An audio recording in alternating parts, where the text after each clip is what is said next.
Hello students, welcome back to my channel.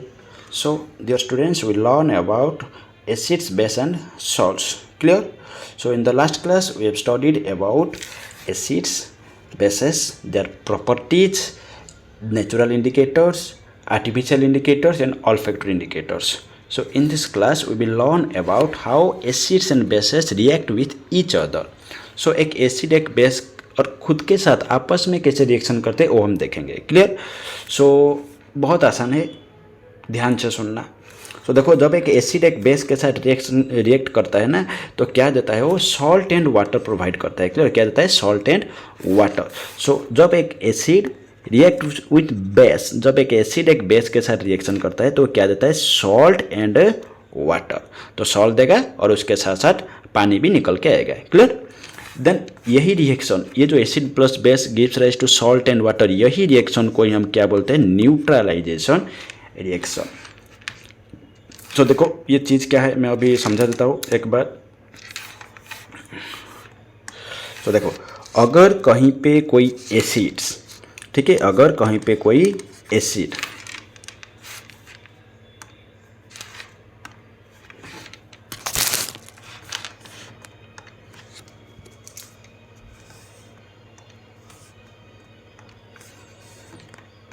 सो क्या हुआ है, अगर कोई एसिड रिएक्शन करता है किसके साथ? एक बेस के साथ. सो एसिड का प्रॉपर्टी होता है, क्या होता है? Acidic.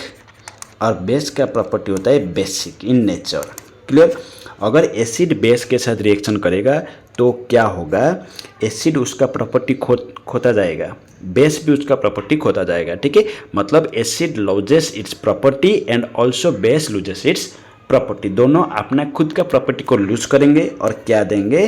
Salt and water. So ये जो पूरा का पूरा रिएक्शन है, इसको ही कहते हैं न्यूट्रलाइजेशन रिएक्शन. ठीक है, मतलब एसिड उसका इफेक्ट लूज करेगा, बेस उसका इफेक्ट भी लूज करेगा. क्लियर? सो चलो अब उसे देख लेते हैं. सो देखो, when there is a reaction of acid with a base, जब एसिड कोई बेस के साथ रिएक्शन करता है, then acid loses its acidic property. Acid उसका प्रॉपर्टी लूज करेगा एंड बेस भी उसका प्रॉपर्टी लूज करेगा.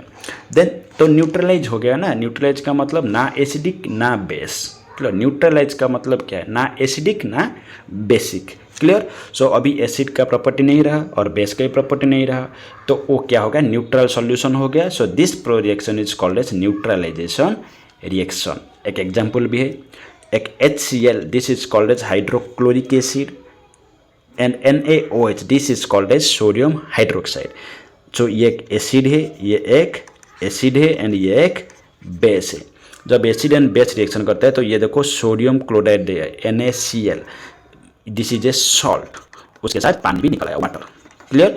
तो sodium chloride and water. So ये एक सॉल्ट है, इसको हम सोडियम क्लोराइड कहते हैं. This is the common salt. Clear? And water. So ये एक एग्जाम्पल था. देन नेक्स्ट देखते हैं क्या होता है. So in neutralisation reaction salt and water are formed with the evolution of heat. हाँ, तो ये जो सॉल्ट एंड वाटर निकला है, इसके साथ साथ और भी क्या निकलता है? इसके साथ साथ हीट भी निकलता है. क्लियर? थोड़ा गर्म भी लगेगा वो. सो इसके साथ साथ हीट भी निकलेगा. क्लियर? देन अगला स्लाइड देखते हैं. देखो, एक मिनट, मैं फिर से एग्जाम्पल को समझा देता हूँ. देखो, जो एग्जाम्पल था वो क्या था? When hydrochloric acid reacts with sodium hydroxide, इसको कहते हैं हम hydrochloric acid. Hydrochloric acid. Clear? And इसका नाम है सोडियम हाइड्रोक्साइड.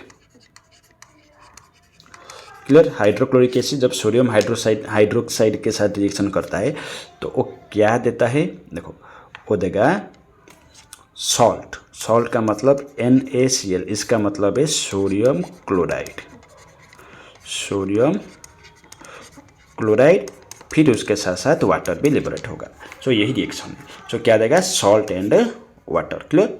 नेक्स्ट, तो न्यूट्रलाइजेशन रिएक्शन हमारा डेली लाइफ में बहुत सारे न्यूट्रलाइजेशन रिएक्शन होता है.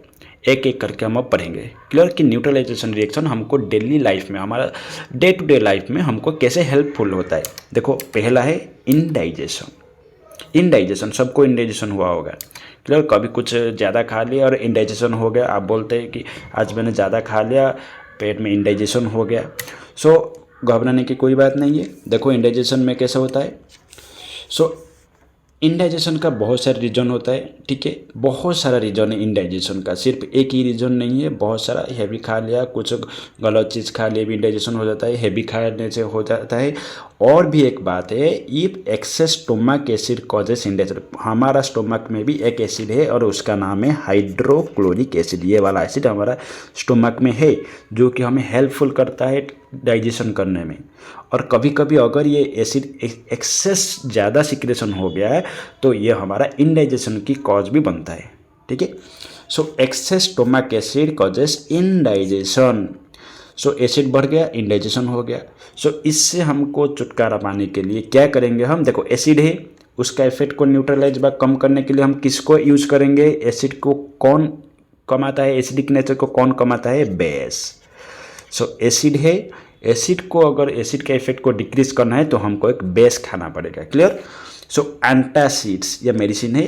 एंटासिड्स, ये जो एंटासिड्स लाइक मिल्क ऑफ मैग्नेस है, ये जो मिल्क ऑफ मैग्नेस है ना, ये एक बेस है, ये पूरा का पूरा एक बेस है। क्लियर। और ये मिल्क ऑफ मैग्नेशियम में कौन सा केमिकल है, मैग्नीशियम हाइड्रोक्साइड। उसका फॉर्मूला भी लिख लेता हूँ। सो ये milk of antacids like acid को न्यूट्रलाइज करने के लिए हम जो मेडिसिन लेते हैं उसको हम एंटासिड कहते हैं। और उसका एक एग्जाम्पल दिया है मिल्क ऑफ मैग्नीशिया, उसमें मैग्नीशियम हाइड्रोक्साइड है। क्लियर।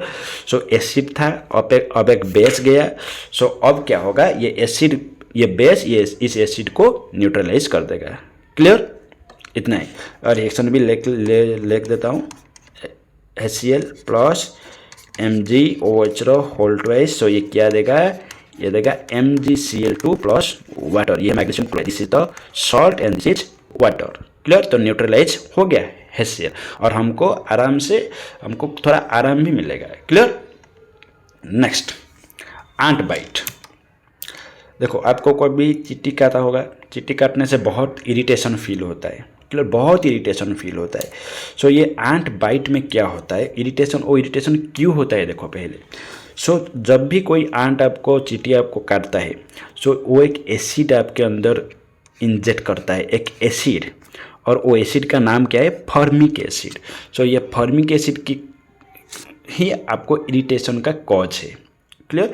सो जब भी कोई एंट बाइट करता है आपको, वो एक फॉर्मिक एसिड आपको इंजेक्ट करता है और वो फॉर्मिक एसिड ही आपका इरिटेशन का कॉज है। क्लियर। देन तो ये भी एक एसिड है, तो हमको छुटकारा पाने के लिए उससे क्या करना पड़ेगा, कोई बेस को अप्लाई करना पड़ेगा। ठीक है, एसिड है तो बेस को अप्लाई करना पड़ेगा। So the effect of the acid can be neutralised bye rubbing moist baking soda. Baking soda मतलब आपके घर पे मिल जाएगा, जो केक को जो बेकरी में, बेकरी शॉप में यूज करते हैं केक बनाने में, वो बेकिंग सोडा ही होता है। क्लियर। सो bye rubbing moist baking soda, अगर आपको कहीं पे भी चींटी ने काट लिया और आप अगर बेकिंग सोडा को उस पर अप्लाई करोगे, क्योंकि बेकिंग सोडा एक बेस है। क्लियर। जो मॉइस्ट बेकिंग सोडा ये एक बेस है और फॉर्मिक एसिड एक एसिड है। सो एसिड प्लस बेस मिलेगा तो न्यूट्रलाइज हो जाएगा। वो क्या होगा, न्यूट्रलाइज हो जाएगा और आपको राहत मिलेगा। क्लियर। और एक बात बोल देता हूँ, फॉर्मिक एसिड सिर्फ आंट में भी नहीं है, वो हनी बी में भी है। हनी बी की स्टिंग में भी ये फॉर्मिक एसिड ही होता है। अगर आपको कभी भी हनी बी भी अगर स्टिंग लगा देता है तो आप वहाँ पे भी बेकिंग सोडा को अप्लाई कर सकते हो। क्लियर।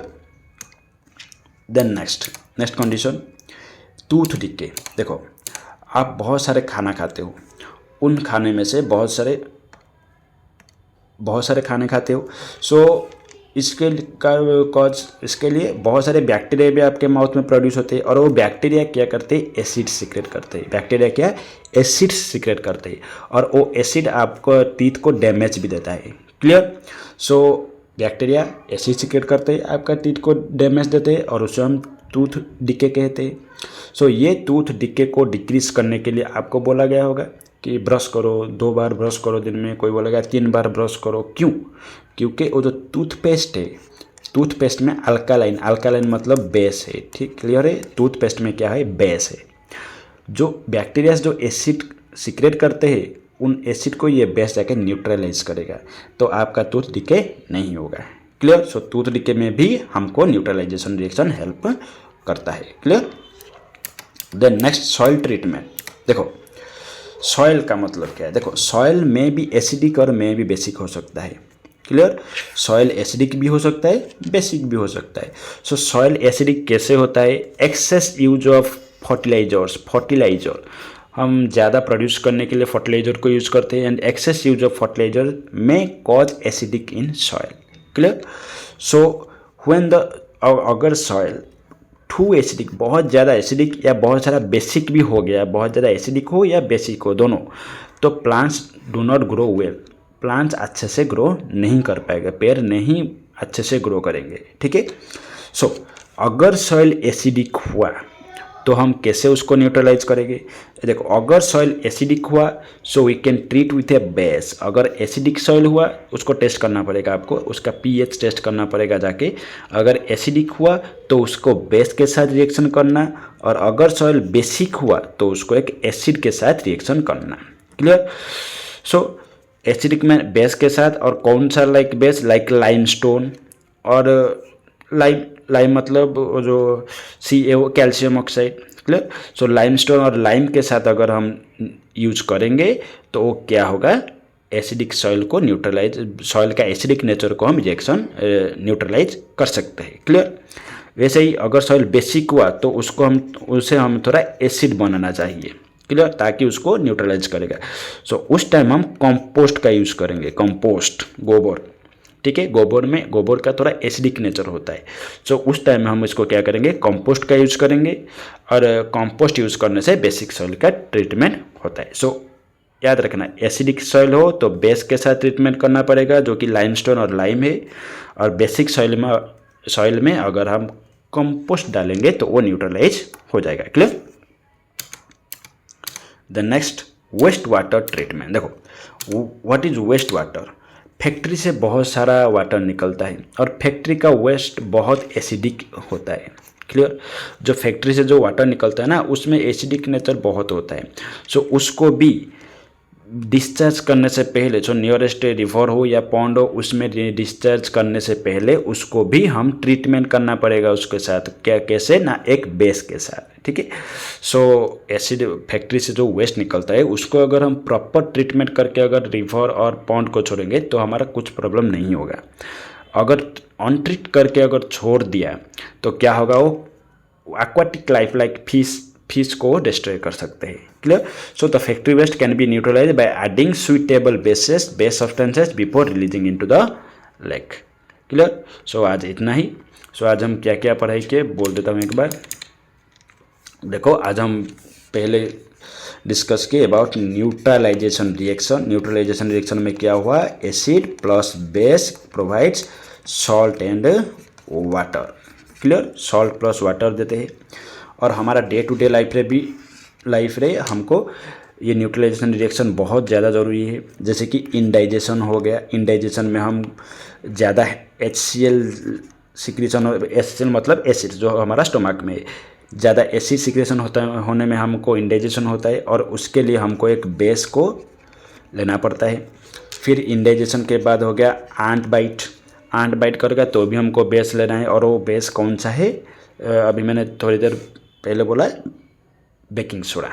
क्लियर। देन आ गया वेस्ट वाटर ट्रीटमेंट में आ गया। देन आ गया सॉइल में हम यूज कर सकते हैं न्यूट्रलाइजेशन रिएक्शन को। सो ये सारे बात में हम न्यूट्रलाइजेशन रिएक्शन हमारा डे टू डे लाइफ में अप्लाई करते हैं। क्लियर। सो इतना ही था। नेक्स्ट ये क्वेश्चन से, ये इस क्वेश्चन को आप अपने नोटबुक में लिख लेना, मैं चेक करूँगा कॉपी। क्लियर। ये सारे के सारे क्वेश्चन नोटबुक में अच्छे से लिख लेना, मैं कॉपी चेक करूँगा। Clear. Okay, have a nice day, bye bye.